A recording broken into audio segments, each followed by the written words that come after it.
大家好，歡迎收嚟 Japan Storyteller。2026年終於到咗全世界都為之瘋狂嘅美加墨世界盃。我哋嘅日本代表隊日本男 Samurai Blue 喺啱啱同強隊蘇格蘭仲有英格蘭嘅熱身賽入面，兩場都以1-0贏咗漂亮嘅一仗。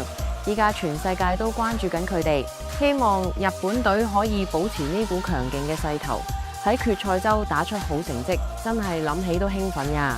其實喺香港，日本隊嘅人氣真係爆晒燈，喺條街度行，周不時都會見到有人着住日本隊嘅波衫。足球無國界呢句說話，我喺香港真係深有體會。講起日本隊件波衫，大家有冇留意過胸口上面嗰個閃閃生輝嘅會徽呢？上面印住一隻好特別，有3隻腳嘅烏鴉，佢同普通烏鴉明顯唔同，到底佢係咩嚟？又點解會變咗日本足球嘅象子蟹呢？今日我就同大家徹底解構一下呢個鮮為人知嘅由來同歷史。勝利之神八子烏 Yatagarasu 係咩嚟？首先呢隻烏鴉有個名叫做八子烏 Yatagarasu， 佢係喺日本最古老嘅歷史書《古事記》同日本書紀入面出現嘅神話資料。佢最大嘅特指3隻腳，其實有深層意義。雖然說法都有好多種，但普遍認為係代表天地人，即係神明、自然同埋人類，象指住大家係由同一個太陽所生嘅兄弟。除此之外，八子烏仲被視為導引之神。傳說當年日本第一代天皇神武天皇喺東征途中喺熊野險要嘅山路入面迷咗路，嗰陣時太陽女神天照大御神就派咗呢隻八子烏去指引佢。八子烏喺漆黑之中照亮前方，帶領神武天皇行返正路，最後贏得勝利。所以佢唔係普通烏鴉，而係帶領走向勝利嘅太陽使者。點解會變咗足球隊嘅會徽？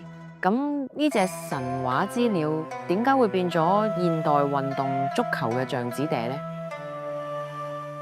？1931年，昭和6年，日本足球協會嘅前身大日本足球協會要設計會徽，當時決定要用一個同某位人物有關嘅設計，嗰個人就係被譽為日本足球之父嘅中村國之助。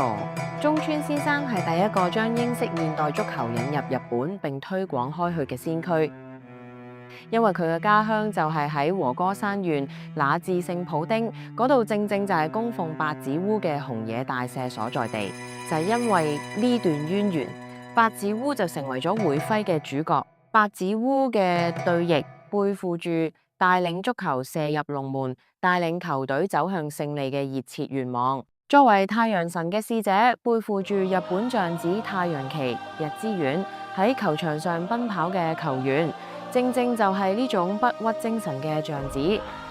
總結，仲以為只係普通設計嘅3隻腳烏鴉，原來背後隱藏住勝利嘅指引同太陽般嘅熱情。呢啲跨越歷史嘅訊息，就好似以前八子烏帶領神武天皇咁，依家嘅日本隊可能正係帶領住成個亞洲足球水平提升嘅領航者。見到香港球迷心口掛住八子烏標誌，去幫日本隊加油，身為日本人嘅我真係覺得好感動。2026年美加墨世界盃，希望日本隊可以乘住八子烏嘅翅膀，飛得更高更遠，大家一齊為佢哋加油啦！大家覺得今屆世界盃日本隊可以行到幾遠呢？歡迎喺下面留言話我知你嘅預測。如果中意呢條片，記得點讚、訂閱同分享啊！我哋下條片再見，拜拜。